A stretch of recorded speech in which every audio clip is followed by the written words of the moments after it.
মোবাইলের স্পিকারের সমস্যা কম বেশি সবারই হয়ে থাকে, বিশেষ করে যাদের পরিবারে বাচ্চা আছে তাদের কারণে অনেক সময় মোবাইলের স্পিকার ড্যামেজ হয়ে যায়, সাউন্ড দেয় না বা শব্দ আগের মতো ভালো লাউডি হয় না। তো সেক্ষেত্রে বুঝতে হবে আপনার মোবাইলে পানি পড়েছে বা বাচ্চা প্রস্রাবের কারণে মোবাইলে পানি ঢুকেছে, সেক্ষেত্রে সাউন্ডের সমস্যা হয়েছে।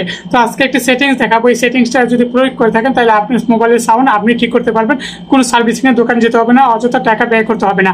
তো কিভাবে করবেন সে পত্র ভিডিওটি দেখে দেবো, ভিডিওটা শেষ পর্যন্ত দেখার জন্য অনুরোধ রইল এবং ভিডিওটা ভালো লাগলে শেয়ার করে অন্যকে দেখার সুযোগ করে দেবেন। তো চলুন মূল কাজটা শুরু করি।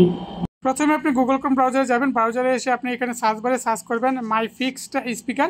এই সার্চ করার পর প্রথম যে ওয়েবসাইটটা সেটার উপর ক্লিক করে দেবেন। ক্লিক করে দেওয়ার পর এখানে একটা লোগো দেখতে পারবেন বা স্পিকার দেখতে পারবেন, এটা টাইপ দেবেন। তো দেখেন অনেকটা শব্দ দিয়েছে, আমার স্পিকার ভালো তাই বিধে শব্দ দিয়েছে। আপনাদের স্পিকার যদি সমস্যা হয় তাহলে এই শব্দটা দিবে না এবং বেশি করে স্পিকার টাচ করবেন, স্পিকারটা ঠিক হয়ে যাবে।